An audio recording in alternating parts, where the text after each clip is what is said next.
और आपने नोट देखा होगा, note note note note note note note note समझ गए होंगे, पैसा रुपया। हाँ, तो ये जो नोट है ये भी सेलुलोज से बना है। किससे बना है? सेलुलोज से। एक भी क्वेश्चन आपके एग्जाम में हम छूटने नहीं देंगे, ये वादा है एसएस क्लासेस का। तो चलिए आगे हम। जय हिंद। आशा करते हैं कि इस भाग दौड़ भरी जिंदगी में आप स्वस्थ और मस्त होंगे और आप अपने बोर्ड परीक्षा की तैयारी बेहतरीन ढंग से कर रहे होंगे। इसी बीच इसी कड़ी में एसएस क्लासेस भी आपके साथ जुड़ चुका है। आप अपने तैयारी में और अधिक पंख लगा सके और अपने तैयारी को एक नया मुकाम हासिल कर सके, तो एसएस क्लासेस आपके सामने मौजूद है और आपके परीक्षा तक मौजूद रहेंगे, आपके साथ जुड़े हुए रहेंगे। आप भी हमारे साथ जुड़े रहें और हमें अपना सपोर्ट देते रहें। तो पढ़ाई को स्टार्ट होने से पहले मैं कहना चाहूँगा कि हो गई है पीर पर्वत पिघलनी चाहिए, इस हिमालय से भी कोई गंगा निकलनी चाहिए। हमारा मकसद सिर्फ हंगामा खड़ा करना नहीं है, हमारा मकसद है शिक्षा के क्षेत्र में क्रांति आनी चाहिए, शिक्षा में भी क्रांति आनी चाहिए। तो चलिए आज हम लोग बोर्ड परीक्षा की एक बेहतरीन चैप्टर जो स्टार्ट करने जा रहे हैं, तो आज हम लोग स्टार्ट करेंगे जीव विज्ञान से। तो जैसा कि आप जानते हैं कि जीव विज्ञान जो है, जीवों का अध्ययन ही जीव विज्ञान कहलाता है। प्रारंभ में जीव विज्ञान के जो जनक हैं उनको अरस्तु को ही माना जाता है, जीव विज्ञान के जनक अरस्तु को माना जाता है। लेकिन समय के साथ क्या हुआ कि जीव विज्ञान को दो भागों में बांट दिया गया। जीव विज्ञान को दो भागों में बांट दिया गया। जीव विज्ञान को दो भागों में बांट दिया गया। पहला, जिसको हम लोग जूलॉजी कहते हैं, इसमें हम लोग क्या करते हैं कि जीव जंतुओं का अध्ययन करते हैं, जीव जंतुओं का अध्ययन करता हूँ। जैसा कि आप जानते हैं कि जीव विज्ञान जीवों का ही अध्ययन है। तो जीव विज्ञान में हम लोग जीवों का अध्ययन करते हैं और उनका एक शाखा जो है वनस्पति विज्ञान में उसको बांट दिया गया, जिसमें हम लोग पेड़ पौधे के बारे में अध्ययन करते हैं। जैसा जीव, यानी कि जीव कहने का तात्पर्य है कि जो अपने समय के साथ जो क्या करता है, गति करता है। जीव विज्ञान में जीव जंतु क्या करता है, गति करता है। और पेड़ पौधा जो है वो स्थान परिवर्तन किए बिना अपने जगह में सिर्फ हिल डुल करता है। जो अपने जगह में हिल डुल करे उसे हम लोग पेड़ पौधा कहते हैं। तो जीव विज्ञान को दो भागों में बांट दिया गया है, जंतु विज्ञान और वनस्पति विज्ञान। तो जंतु विज्ञान का जो जनक है वो अरस्तु हैं और वनस्पति विज्ञान के जो जनक हैं वो थियोफ्रेस्टस हैं। तो चलिए हम लोग आज एक प्यारा सा टॉपिक जिसका नाम है सेल, हम लोग सेल यानी कि कोशिका, उसको हम लोग पढ़ते हैं। तो ये देखिए हम बोर्ड में लिख दिए हैं ताकि समय बचा जा सके, समय को बचाएं, इसलिए हमने क्या किया है, बोर्ड पर लिख दिया है। जैसे ये कोशिका, कोशिका को अंग्रेजी में हम लोग सेल कहते हैं, कोशिका को अंग्रेजी में सेल कहते हैं। और इसका जो बायोलॉजिकल नेम है उसको साइटो कहते हैं। बायोलॉजिकल नेम में कोशिका को हम लोग साइटो कहते हैं। और जो कोशिका का अध्ययन है, study of cell is known as cytology, माने कोशिका का अध्ययन साइटोलॉजी कहलाता है। अब देखिए जो कोशिका है इसकी खोज रॉबर्ट हुक ने किया था। कोशिका की खोज रॉबर्ट हुक ने किया था 1665 ईस्वी में। यानी रॉबर्ट हुक क्या कर रहा था, कॉर्क एक पेड़ होता है, उसकी छाल को उन्होंने सूक्ष्मदर्शी की सहायता से देखा तो उसे मधुमक्खी की छत्ते जैसा दिखाई दिया। उसका नाम उन्होंने कोशिका दिया। और ये जो है मृत कोशिका था। तो हमको मृत और जीवित से मतलब नहीं है। कोशिका की खोज किसने किया, तो रॉबर्ट हुक ने किया 1665 ईस्वी में। अब देखते हैं, अब इसको याद रखने के लिए हम लोग क्या करते हैं, जैसे हुक लिखा हुआ है, हुक, तो हम लोग कोई भी छोटा चीज को हम लोग क्या करते हैं, हुक से निकालते हैं। छोटा चीज को हम लोग हुक से निकालते हैं। इसलिए रॉबर्ट हुक, हुक याद रखेंगे। और सबसे छोटा इकाई है कोशिका, जीवों की सबसे छोटी इकाई है, संरचनात्मक और क्रियात्मक इकाई है। तो संरचनात्मक और क्रियात्मक इकाई, संरचनात्मक कहने का मतलब यही हुआ कि रचना में छोटा है और क्रियात्मक में हर काम को कर सकता है, इसीलिए हम लोग बोलते हैं क्रियात्मक और संरचनात्मक इकाई।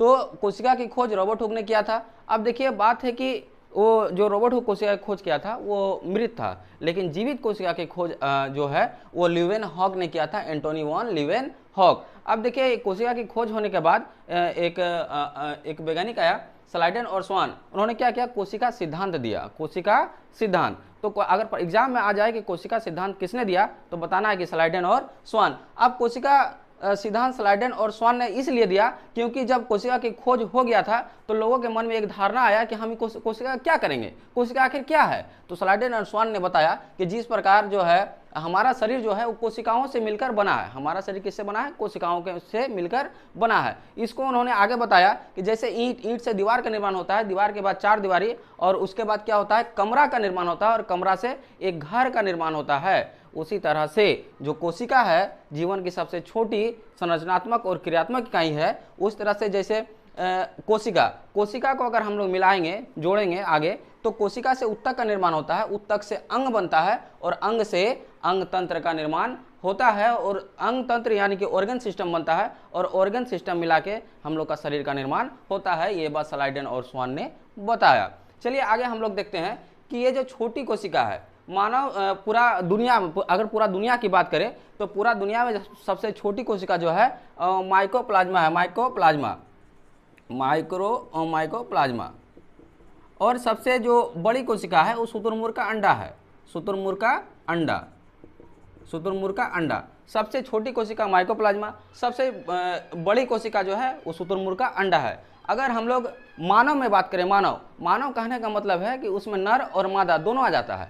मानव कहने का मतलब है कि उसमें नर और मादा दोनों आ जाता है। तो हम लोग देखते हैं कि मानव में सबसे छोटा कोशिका नर में पाया जाता है, जिसका नाम है शुक्राणु। इसको हम लोग स्पर्म भी कहते हैं। और अगर मानव में सबसे बड़ा कोशिका की बात आ जाए तो ये मादा में पाया जाता है, और जिसका नाम है अंडाणु ओवम। तो चलिए, मानव में हम लोग छोटा और बड़ा देख लिए। लेकिन अगर पूछे कि संसार में सबसे लंबी कोशिका कौन सा है, तो हम लोग बताएंगे तंत्रिका कोशिका।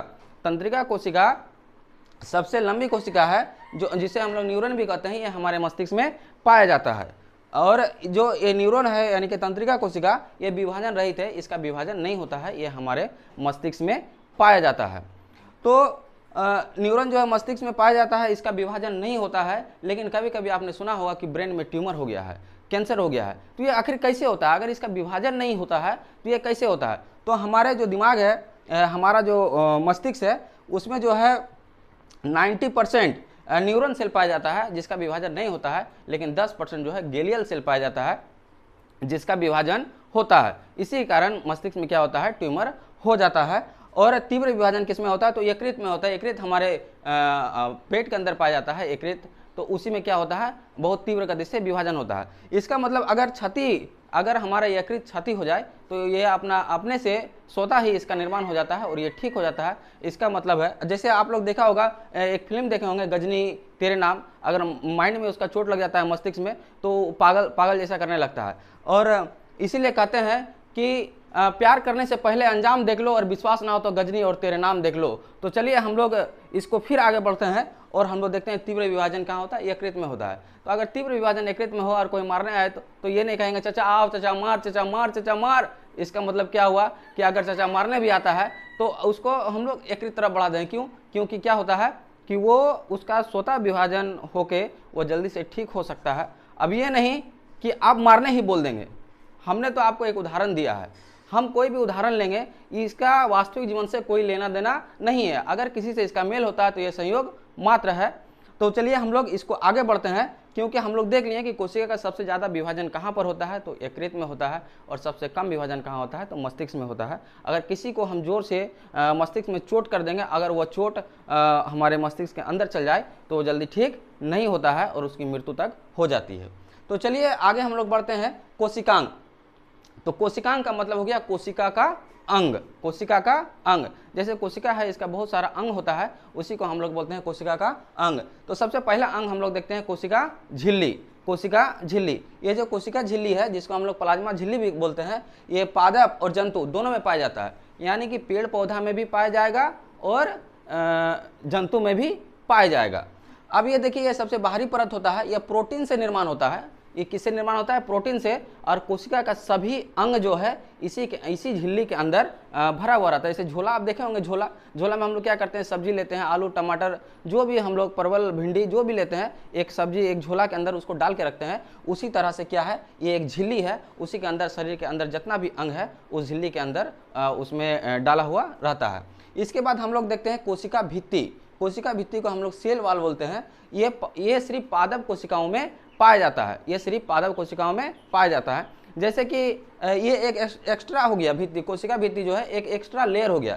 जैसे कोशिका झिल्ली ये बाहरी आवरण है, ये पादप और जंतु दोनों में पाया जाता है। क्योंकि जो मानव है वो अपनी सर्दी गर्मी बरसात जाड़ा से क्या करता है, अपने शरीर की रक्षा स्वयं कर सकता है। जैसे मान लीजिए ठंड आया तो स्वेटर पहन लिया, गर्मी लगा तो मान लीजिए अपना ऊपर वाला कपड़ा हटा के गंजी उंजी में भी रह सकता है, और पंखा चला लेता है गर्मी लगता है तो। अगर ज़्यादा ठंड हुआ तो मानव के शरीर में भगवान ने क्या दिया है, बाल दिया है, जिसके कारण वो ठंड से बच सकता है। लेकिन पेड़ पौधा में ऐसे कोई संरचना नहीं है, तो क्या होता है, उसके बाहर में एक आवरण पाया जाता है जिसको हम लोग कोशिका भित्ति बोलते हैं। ये कड़ा होता है और पौधों को क्या करता है, बाहरी आक्रमण से, उसकी बाहरी परिस्थिति से, बाहर में घटने वाली घटनाओं से उनको सुरक्षा प्रदान करता है, जिसे हम लोग कोशिका भित्ति बोलते हैं। ये पादप कोशिका में पाया जाता है और ये सेलुलोज का बना होता है। चलिए, अगर आपको कोशिका भित्ति समझ में नहीं आया तो हम आपको समझाने का प्रयास करते हैं। देखिए, एक ये झिल्ली है और झिल्ली के अंदर बहुत सारा, मान लीजिए कि सामान डाला हुआ है। हम इसको डाल के दिखाते हैं आपको। जैसे डाला हुआ है, बहुत सारा सामान डाला हुआ है। ये कोशिका झिल्ली है, इसके अंदर बहुत सारा सामान डाला हुआ है और ये अगर मान लीजिए ये जीव जंतु में है तो ये कोशिका झिल्ली का काम करेगा। लेकिन अगर ये पादप में है, पादप यानी पेड़ पौधे में, तो पेड़ पौधे में बाहर से उसकी सुरक्षा के लिए इसमें एक्स्ट्रा और एक लेयर डाला गया है, जिसको हम लेयर के रूप में आप दिखाते हैं। मान लीजिए एक ये पॉलीथीन है, एक और पॉलीथीन है, इसके अंदर डाल के हम आपको झिल्ली के रूप में हम आपको दिखाने का प्रयास करते हैं। चलिए देखिए, एक दो झिल्ली हम इसमें डाले हुए हैं। एक के अंदर झिल्ली कोशिका झिल्ली है, दूसरा के अंदर कोशिका भित्ति है। अब ये दो लेयर हो गया। जैसे आप दुकान में देखे होंगे, आप गुपचुप खरीदने जाते होंगे, गुपचुप मान लीजिए उसमें डाला हुआ है, तो आपको जब भी दुकानदार देगा उसमें डबल लेयर में देगा, डबल लेयर में। इसी डबल लेयर को हम लोग बोलते हैं कोशिका भित्ति। तो चलिए हम लोग इसको रखते हैं और आगे देखते हैं हम लोग। ये क्या होता है, कोशिका भित्ति सेलुलोज का बना होता है। और आप जानते हैं कि हम लोग का कपड़ा जो है कॉटन से बनता है। कपड़ा किससे बनता है? कॉटन से। तो ये कपड़ा जो है कॉटन से बनता है, इसका मतलब हुआ कि कपड़ा जो है सेलुलोज से बना है। कपड़ा किससे बना है? सेलुलोज से। तो चलिए आप नोट डाउन करते रहिएगा, क्योंकि इससे आगे और भी बेहतरीन क्लास होने वाला है। आप सिर्फ जुड़े रहिए हमारे साथ। ये देखिए, ये कपड़ा किससे बना? सेलुलोज से। आप देखे होंगे कागज किससे बनता है? पेड़ पौधे से। कागज अगर पेड़ पौधे से बना है, इसका मतलब हुआ कागज सेलुलोज से बना है। कागज किससे बना है? सेलुलोज से। तो चलिए आगे बढ़ते हैं। और आपने नोट देखा होगा, note note note note note note note note समझ गए होंगे, पैसा, रुपया। हाँ, तो ये जो नोट है ये भी सेलुलोज से बना है। किससे बना है? सेलुलोज से। एक भी क्वेश्चन आपके एग्जाम में हम छूटने नहीं देंगे, ये वादा है एसएस क्लासेस का। तो चलिए आगे हम लोग देखते हैं कि माइटोकॉन्ड्रिया ये क्या है, कि कोशिका के अंग है माइटोकॉन्ड्रिया, और ये कोशिका झिल्ली के अंदर पाया जाता है। कोशिका झिल्ली के अंदर पाया जाता है। अब ये देखिए, माइटोकॉन्ड्रिया जो है इसको हम लोग सूत्र कणिका कहते हैं। क्या कहते हैं? सूत्र कणिका। अब ये माइटोकॉन्ड्रिया जो है इसकी खोज अल्टमैन ने किया था। कौन किया था? अल्टमैन। माइटोकॉन्ड्रिया की खोज अल्टमैन ने किया था। और ये माइटोकॉन्ड्रिया जो है ये श्वसन का काम करता है। किसका काम करता है? श्वसन।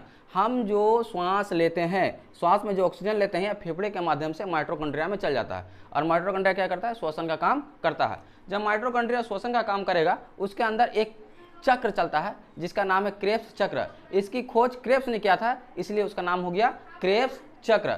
जब क्रेब्स चक्र चलता है तो उसमें 38 एटीपी ऊर्जा का निर्माण होता है। 38 एटीपी ऊर्जा का निर्माण होता है। इस 38 एटीपी ऊर्जा से ग्लूकोज बनता है और ग्लूकोज से हम लोग को क्या मिलता है? एनर्जी मिलता है। ग्लूकोज से हम लोग को एनर्जी मिलता है। इसका मतलब हुआ कि हम लोग का शरीर में एनर्जी निर्माण के लिए माइटोकॉन्ड्रिया एक महत्वपूर्ण काम करता है। अगर माइटोकॉन्ड्रिया ना होता तो हम लोग का शरीर में एनर्जी का निर्माण नहीं होता। अब देखिए, माइटोकॉन्ड्रिया के बाद गोल्जी बॉडी, जिसकी खोज कैमिलो गोल्जी ने किया था, ये भी कोशिका का अंग है और ये कोशिका के अंदर पाया जाता है। जब कोशिका के अंदर गोल्जी बॉडी पाया जाता है, इसका काम है जो माइटोकॉन्ड्रिया जो ऊर्जा का निर्माण किया, इस ऊर्जा को शरीर के विभिन्न अंगों तक पहुंचाने का काम गोल्जी बॉडी करता है, गोल्जिकाय करता है। अगर ये गोल्जिकाय क्या करेगा, अगर शरीर के सभी अंगों तक एनर्जी को नहीं पहुंचाएगा तो हमारा शरीर सही ढंग से काम नहीं कर पाएगा। मान लीजिए हम अभी पढ़ा रहे हैं, पढ़ाने के लिए हमको हमारे मुंह में एनर्जी की ज़रूरत है। अगर ये गोल्जिकाय क्या करता, अगर एनर्जी को हमारे मुंह तक नहीं पहुंचाता तो हम कुछ देर बाद क्या करते, जैसे हम अभी बोल रहे हैं, इसके बोलते बोलते हम क्या करने लगते, इसका मतलब क्या हुआ कि हमारे मुंह से एनर्जी क्या हुआ, खत्म हो गया। तो गोल्जी बॉडी का काम है कि जहां पर एनर्जी घट रहा है और जिस जगह में एनर्जी की कम जरूरत है, उस जगह से एनर्जी को उठाना और जहां जरूरत है वहां तक पहुंचा देना। तो ये क्या किया, गोल्जी बॉडी हमारे शरीर में एनर्जी को पहुंचा दिया। इसका मतलब हुआ कि शरीर में परिवहन का काम कौन किया, गोल्जी बॉडी। शरीर में एनर्जी का परिवहन का काम कौन किया, गोल्जी बॉडी। इसके बाद देखिए रसधानी, रसधानी जिसको हम लोग वेहिकल्स बोलते हैं, रसधानी को क्या बोलते हैं, वेहिकल्स। ये भी कोशिका का अंग है और इसका काम क्या है कि शरीर के अंदर जो है पानी को स्टोर रखना, जल को स्टोर रखना और शरीर के कार्य को सुचारू रूप से मतलब चलाना, शरीर के तापमान को नियंत्रित करना।